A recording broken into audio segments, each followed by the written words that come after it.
L'incarnation du mal, Charles Manson et son emprise sinistre. Il hantait les nuits américaines, un nom murmuré avec effroi et fascination. Charles Manson, l'incarnation du mal, un regard perçant, une chevelure hirsute et un sourire glaçant.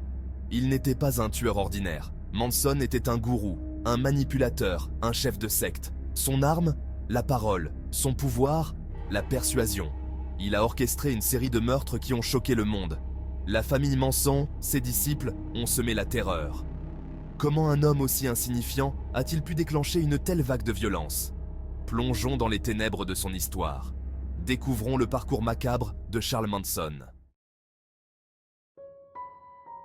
Une jeunesse perdue, les racines de la violence.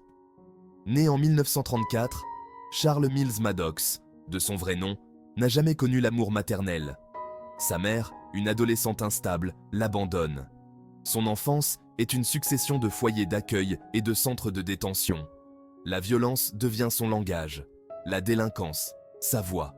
Il vole, il ment, il manipule. Derrière ses yeux se cache une rage profonde, une blessure inguérissable. La prison devient sa seconde maison. Il y apprend les codes de la rue, la loi du plus fort. Mais c'est aussi entre ces murs froids qu'il découvre un nouveau talent, la musique.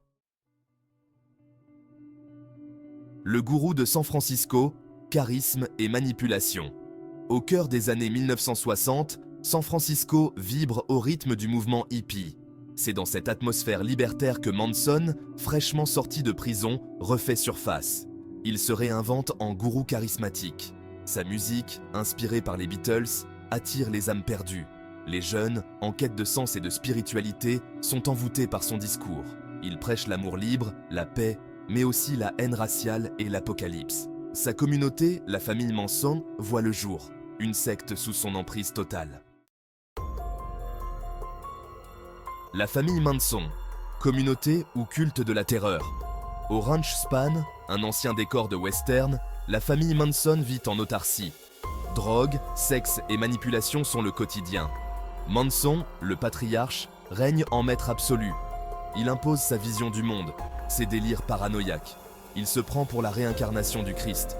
Il promet à ses disciples une guerre raciale, Helter Skelter, d'où émergera une nouvelle civilisation. Aveuglés par leur dévotion, ils sont prêts à tout pour lui plaire, même à tuer. Le cauchemar de Cielo Drive, l'horreur à l'état pur. La nuit du 9 août 1969, le monde retient son souffle. À Los Angeles, une scène d'horreur se déroule dans une villa chic de Cielo Drive. Sharon Tate, actrice en vue et épouse de Roman Polanski, est sauvagement assassinée. Elle est enceinte de 8 mois.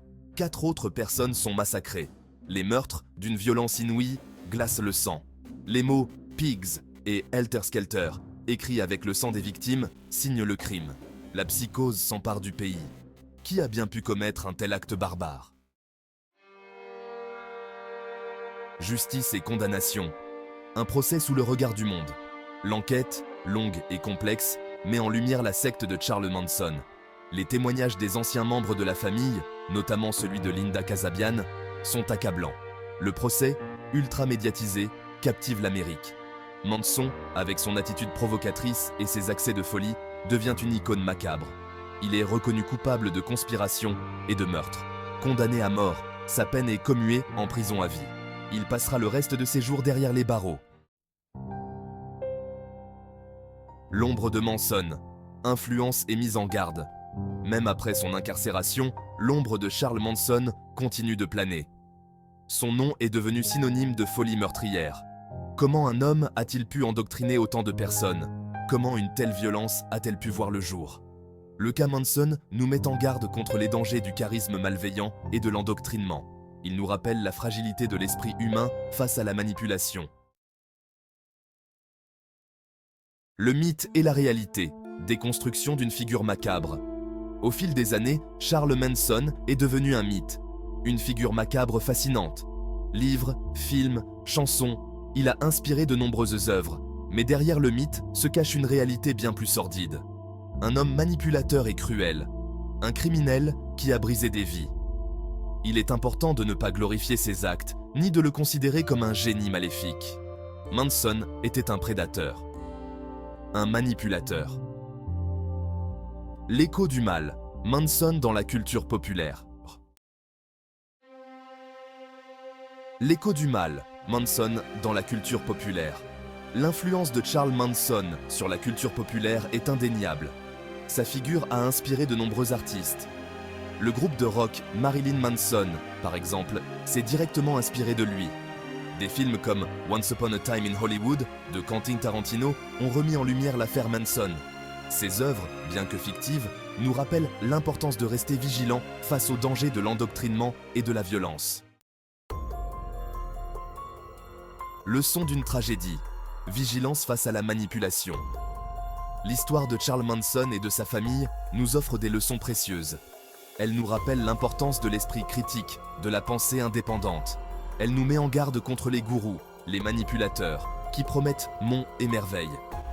L'endoctrinement est un processus insidieux. Il peut toucher n'importe qui, n'importe où.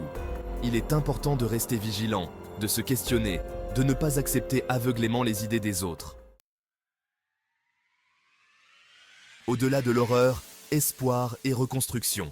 Malgré l'horreur des crimes commis par la famille Manson, il est important de se souvenir des victimes.